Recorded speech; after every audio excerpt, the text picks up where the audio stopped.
DG, thank you for making such a warm space for all of us, and just appreciating your presence more and more. Could go on and on about you, and yeah, I woke up this morning, and a prayer came to my heart, so I want to share that with you guys today.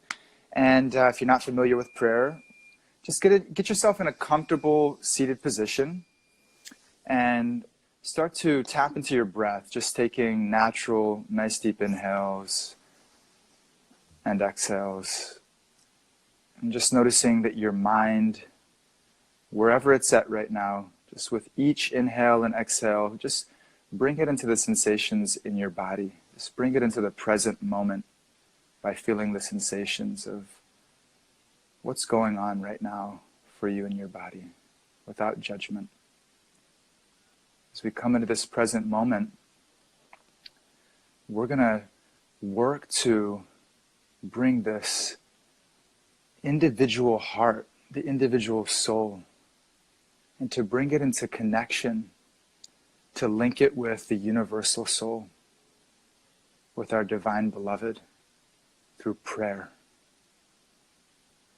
cutting across all boundaries, all barriers, all circumstances, all distances, and connecting with the divine within our hearts. When I remember you, my Lord, even the greatest challenge becomes easy. And when I forget you, even the most simple thing becomes a great challenge. So let us all remember you today. You are the source of strength. You are victory. You are the adventure we seek in life. You are our dearest friend. You carry whatever we lack. You preserve whatever we may have. You're the source of forgetfulness and remembrance as well. My Lord, let us remember you today. Let us be instruments of all the qualities that we seek and that everyone is seeking in their life. Let us become instruments by remembering you and reconnecting to the source of all those qualities. In the lives of all those that come before us, let us express those qualities of love and whatever it is that individuals are needing at that time, so that they may feel a little bit more connected to themselves, to their true nature, and to you. Hare Krishna, Krishna Krishna, Hare Hare, Hare Rama, Rama Rama, Hare Hare. Slept. Jai-ho. That was beautiful, man. Thank you. I feel like Thank you, Baba. you're such a gift. You're such a gift to humanity. Just your love and your presence, just giving a big hug to the world. Thank you. I feel like I need that. You know what I mean? In a world where I'm constantly just checking my next message, my next feed of just like that feeling of very much being held, like I just can listen and receive God's message coming through another person into my heart. It's very, very powerful, and it's such a simple arena. In a world of lights and messages and banners and signs, and something so simple as closing my eyes, have another human being speak into my heart, and feeling the window of my soul opening up, and God peeking his head out, or me peeking my head in. It's very, very, very beautiful. So, thank you for that. And it's coming so much from your heart. When someone speaks from the lips, it doesn't go past the ears. But when someone speaks from the heart, it goes straight in to the inner chamber of the heart, and you're speaking from the heart. So thanks for taking me out of my head and into my heart. Really appreciate it. It's beautiful. Thank you, Baba. Thank you for your encouragement. Of course, always. So, let's get started. Welcome, everybody. Konstantina, good to see you. Welcome. My favorite thing to do here is just to welcome everybody onto our show. Hey, Satya, tuning in from Mumbai. Great to see you. Satya's here from Mumbai. Welcome. And so, we're live here in New York City. I'm in Brooklyn. Vira's in New York. I'm here with Vira, Bajra, Ram, Prabhu, the Executive Director of the Bhakti Center, and I am Doyal Garangadas, the Executive Speculator at the Bhakti Center.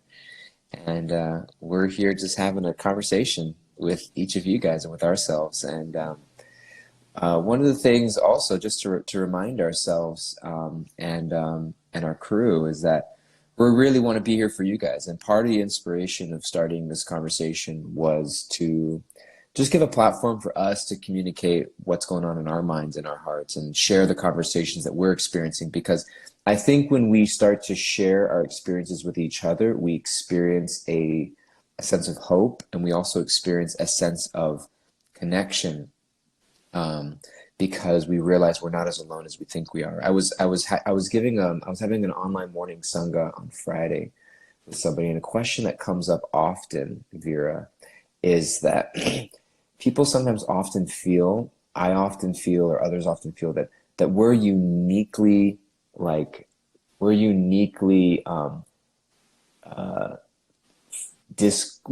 uniquely troubled or disqualified or damaged in some way, to prevent us from actually experiencing success in spiritual life.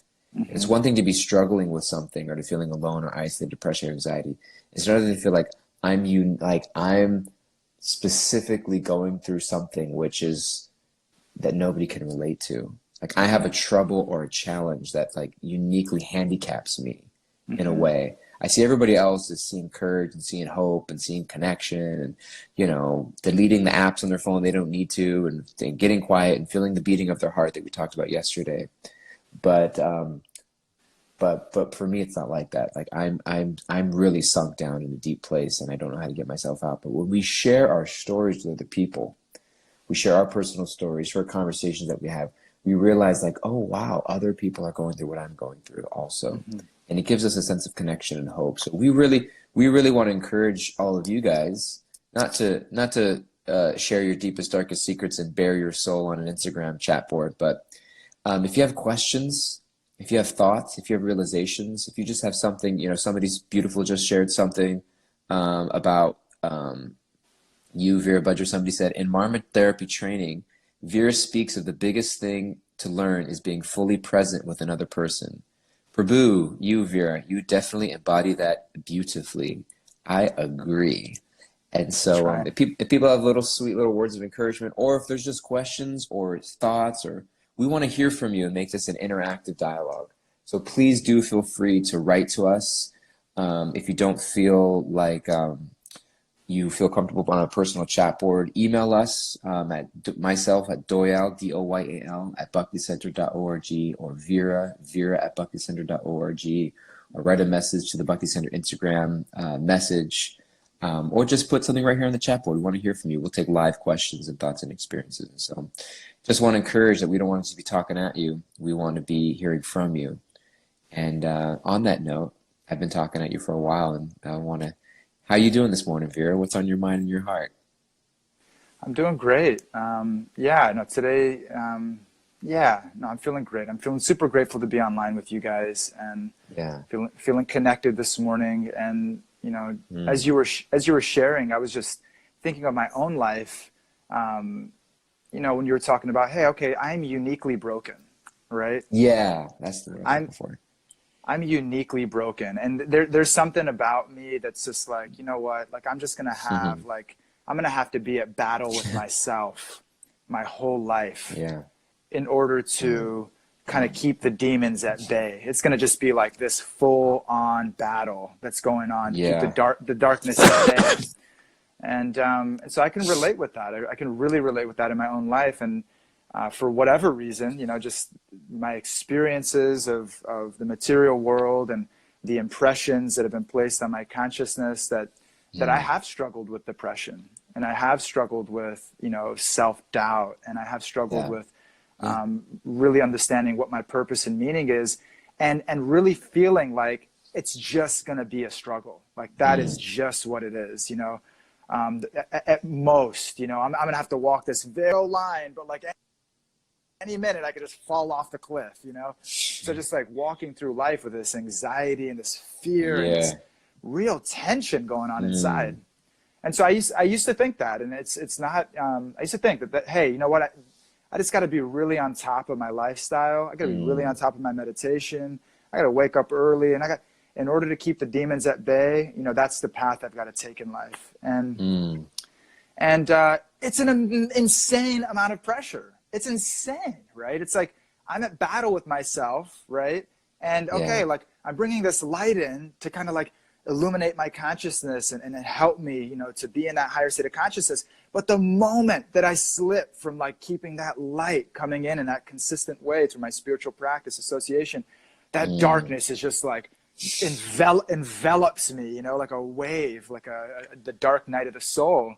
And so I used to really think that. And you know, and something recently I've really been exploring and playing with is with a lot of guidance, with a lot of help from friends and mentors, and specifically receiving coaching on it, is actually what I've been resisting my whole life, and those dark feelings and that sadness that's inside, or in that whatever that feeling is. It's like it's difficult to even put a name on it or put a handle on it, you know, whatever that feeling is. That feeling is actually my dearest friend. That feeling is actually God coming into my life. And I'm not going to figure it out on my own. I'm not going to navigate the darkness on my own. There's going to be people in my life that help me to remember that help me to experience that, to help me to cry when I'm feeling sad, and actually to feel it and to process it, you know, and to help me to have courage and to step into, you know, a challenging conversation or a difficult, you know, situation I may be facing. Yeah.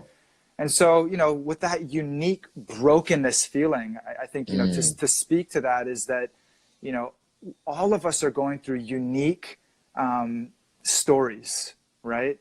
You know, but the universal effect that's taking place is that our heart and our consciousness and our soul is covered. That's what we're experiencing. So we're experiencing the coverings, we're experiencing those layers that are stopping us from connecting to our pure self. And in experiencing that, it can feel hopeless. It can feel totally discouraging. And like you were pointing out, you know, that's why we need each other. That is why we need Sangha, because we're not going to do it on our own. We're not going to navigate that on our own. And so. Yeah. Beautiful. It reminds me of this, this funny Seinfeld skit where he was talking about commercials. You know, you look at commercials, and it just seems like every product that's on there, people's life is just like shooting through the roof. Like, buy Sprite, and like people are spiking volleyballs, and they're slam dunking, you know, basketballs, and they're surfing big waves, you know, and you're drinking your Sprite at home, and you're thinking like, maybe there's not enough ice in my glass. You know what I mean? Like what's wrong with my drink? I'm not doing all those things, you know what I mean? And the same thing can apply in spiritual life sometimes. Okay, I got my beads, I got my meditation practice, I got my little cushion at home, I set up my little corner, I'm listening to my thing every morning, I got this stuff, but like, I still feel alone. And I still feel depressed. Maybe I don't have the right meditation cushion. I got to go online and find a better meditation, you know what I mean? Maybe I don't have the right beads, maybe I don't have the right bead bag, maybe I don't have the right wood in my beads, maybe I'm not checking the right mantra. You know what I mean? It's like, you know, maybe I'm not waking at the right time, you know? And so it's like, we think that all of these things, and it makes us, because we look out and we see like everyone else seems like, oh yeah, I started doing this and that, my life got so much better. But the reality is that, you know, and Jai Jagannath and Kishore Chandra were sharing this last night also on their podcast. They call it chit chat, chit, C-H-I-T, like we say Sat Chit Ananda. The soul is Sat Chit Ananda. Sat means the soul is eternal. Ananda means full of bliss. The soul is naturally joyful. And Chit means it's full of truth. Chit is a name for consciousness or awareness. And so the soul is full of knowledge, awareness. So Chit means truth. So they do chit chat. Chit chat. They have a chit chat every night from 6 p.m. to 6:30 p.m. Eastern Daylight Time. And they were talking about how you know, even, you know, sometimes we think ourselves, even people on a spiritual path, like, we're not perfected beings.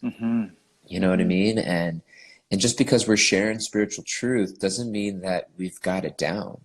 It means that we recognize the value of high ideals, and we're trying to dedicate our life towards achieving those ideals or striving towards them as much as possible. And I love this term of like a fellow traveler. We're simply fellow travelers on the journey. And some of us may be a little bit further along, and we pull those people along with us. And some people may surpass us and go ahead, and we held on to their coattails, and we're all moving through it together. Somebody just mentioned all about how we treat one another. It's like, yeah, we are all, I love this, hey, Vivi, good to see you. I was thinking Raghunath has this beautiful saying, dented cans. We're all dented cans. None of us are uniquely dented, in a sense. You know what I mean? A dent is a dent. And we can be, my dent is a little bit further spiked. And it's like, no, we all have dents in the cans. Like at the supermarket, you get a can that's a little bit like, it's not on the shelf, it's a little dented. We're all dented cans. It's like, hey, you're a dented can, I'm a dented can. Let's move forward together. And I think that when we recognize that, we see that, like, there's no need to put ourselves on pedestals or other people on pedestals and think that other people are getting it so well, but I'm not. Because that just pushes us further down into a deep depression. And so I think that the question that I was thinking about today, because somebody wrote this a question earlier, I wanted to honor the question and thank them, that that we're at home so much. And so being at home, it's so easy to procrastinate. So the question was, how do I stay disciplined when I'm just at home? Because part of what we're doing is being forced to spend time with ourselves. And on the spiritual path, we learn that we read this verse in the Bhagavad Gita the first day that we were here, that one has to find their happiness within and be self-satisfied within and active and rejoice within. But sometimes when I sit with myself and I go within, I find darkness. And that it's actually not too healthy for me to spend too much time with myself, because, when I'm with myself, I'm dangerous and I'm scared of being alone with myself. And my best self comes out when I'm connected with other people. But I can't be with other people. I'm being forced into like an early retirement, staying at home.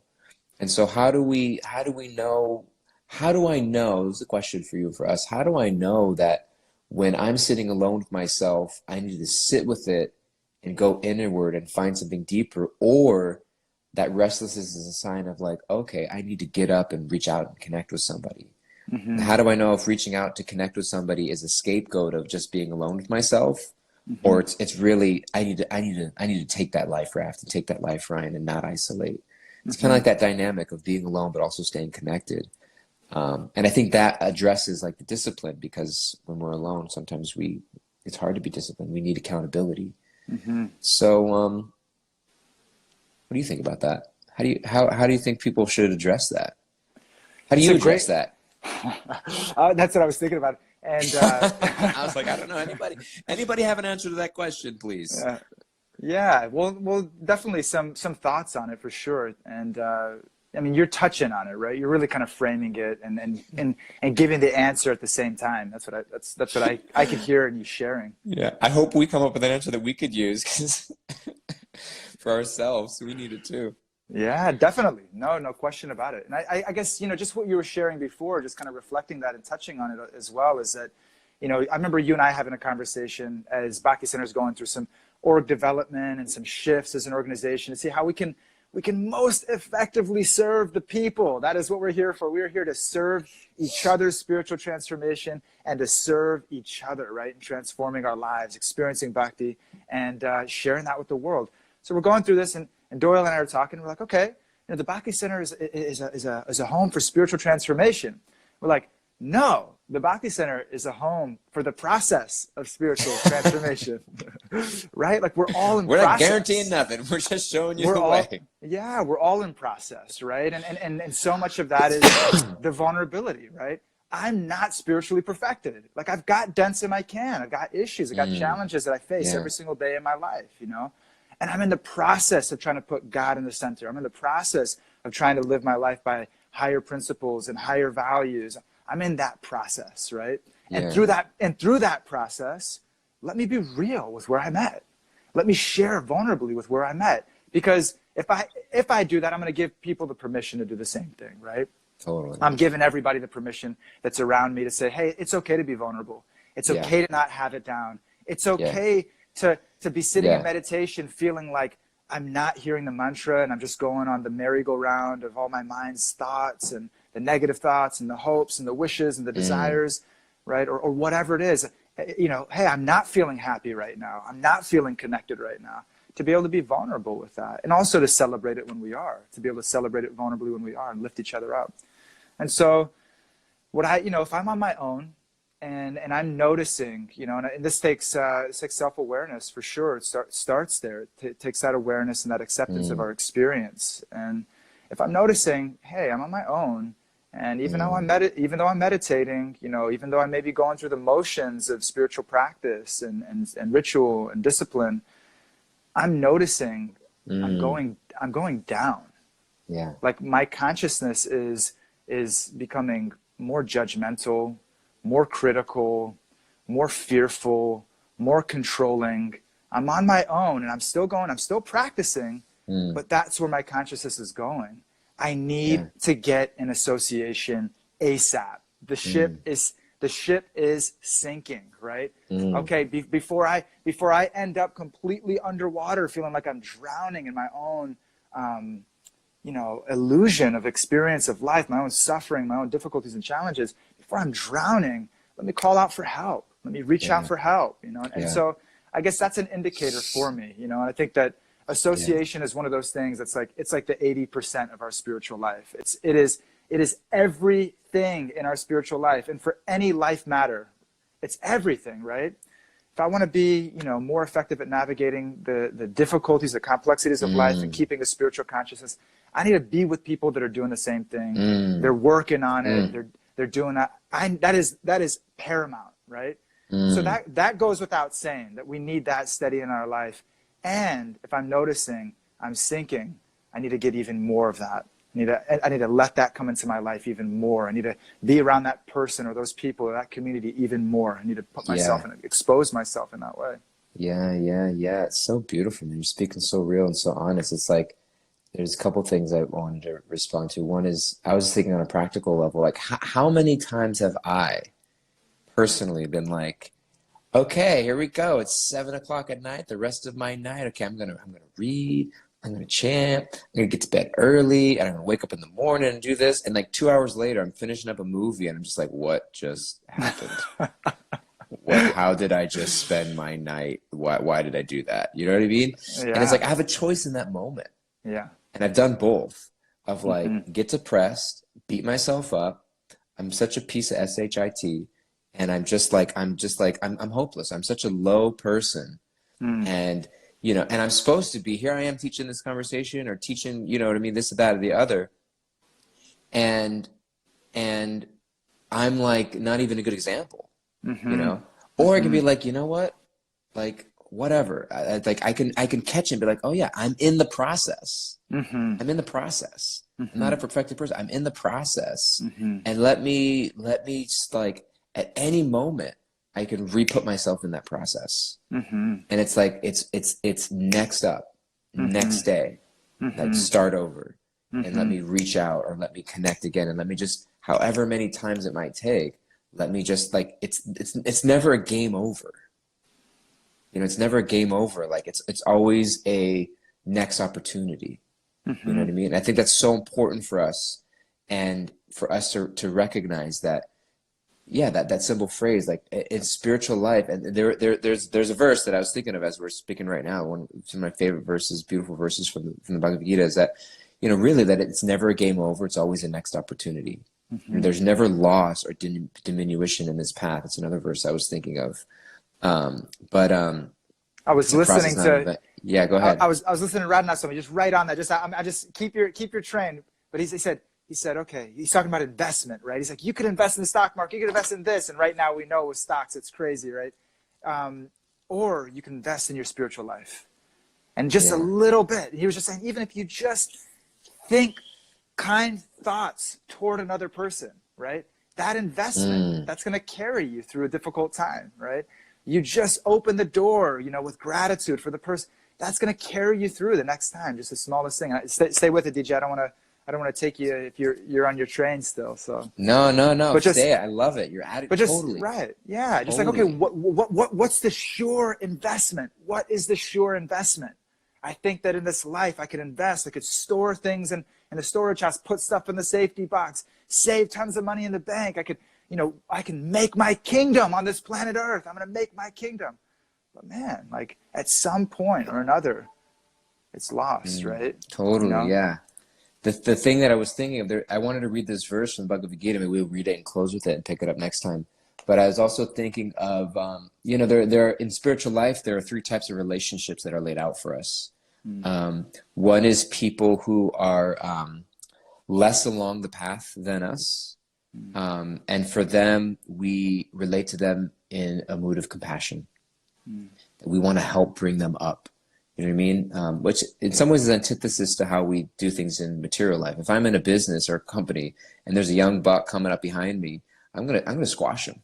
You know what I mean? He's gonna take my position, and I want to make sure that he doesn't, he or she doesn't, approach where I'm at. So, but in spiritual life, if we someone who's less evolved along the path with us, then we want to bring them up. We want compassion. Collective success is individual success.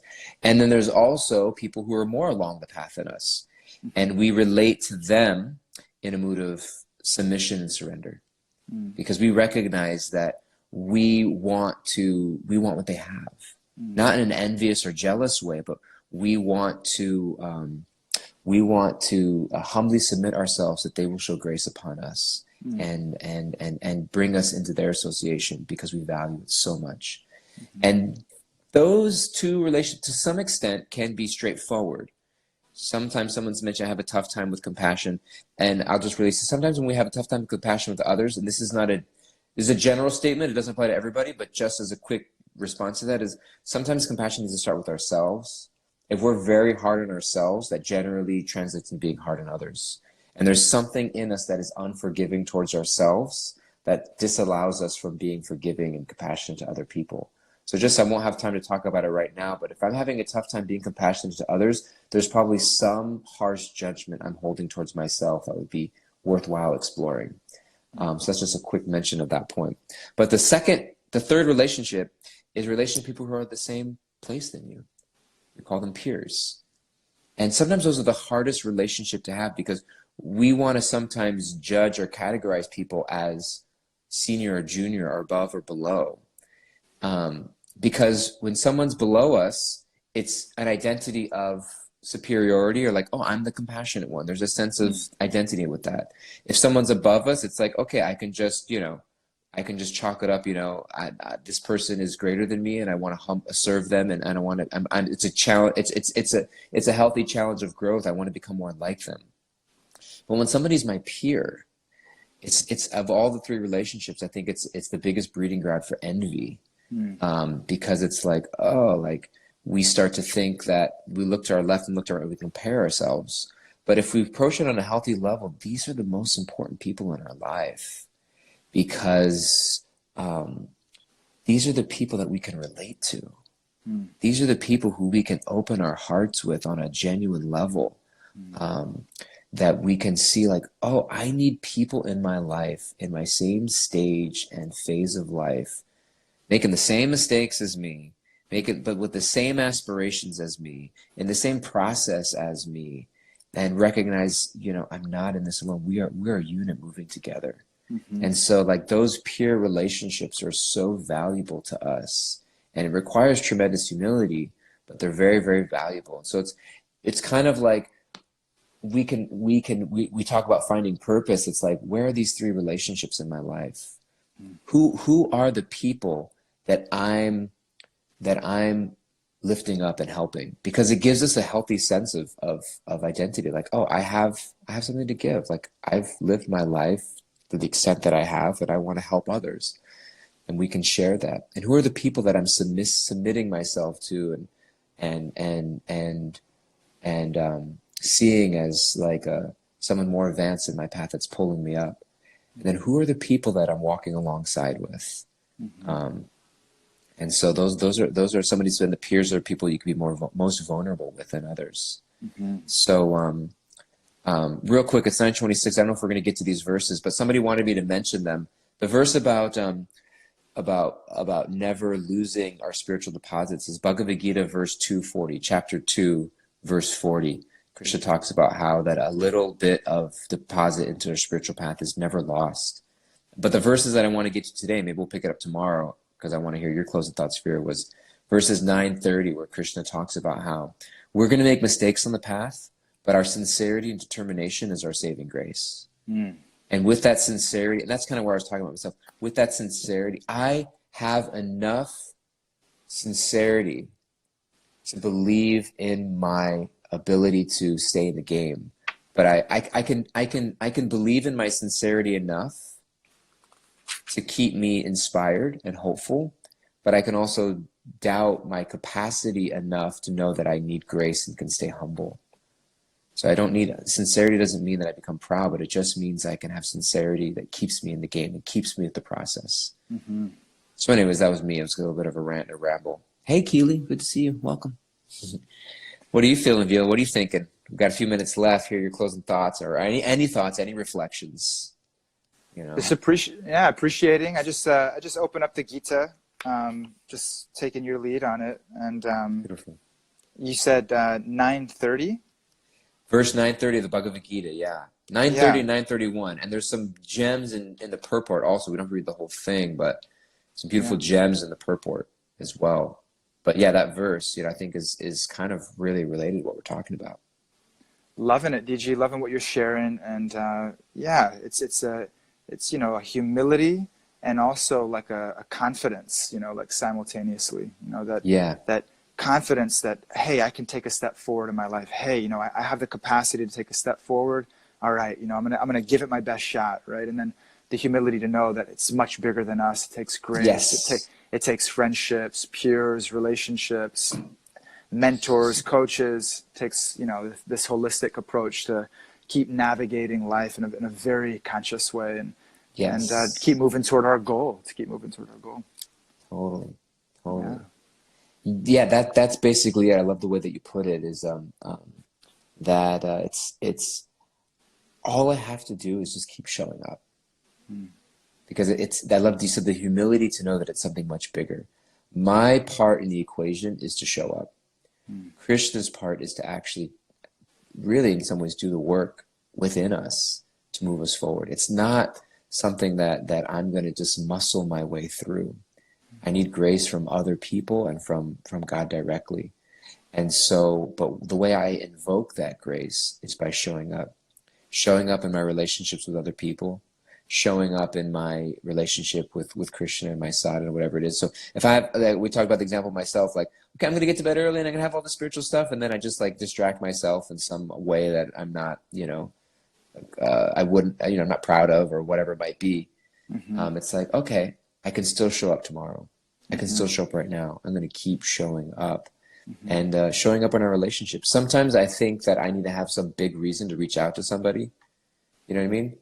Like, hey, what's going on? I have to have some big, deep question or something deep to share as opposed to I just wanted to say hi. That's all. I just wanted to say hi and I wanted to be in contact with another human being. So let me just reach out. I do that with you a lot. Send you a little heart emoji, be like, hey, just want to say I love you, sweet pea. I love it, bro. Keep it going forever. It's my favorite text. Good night message.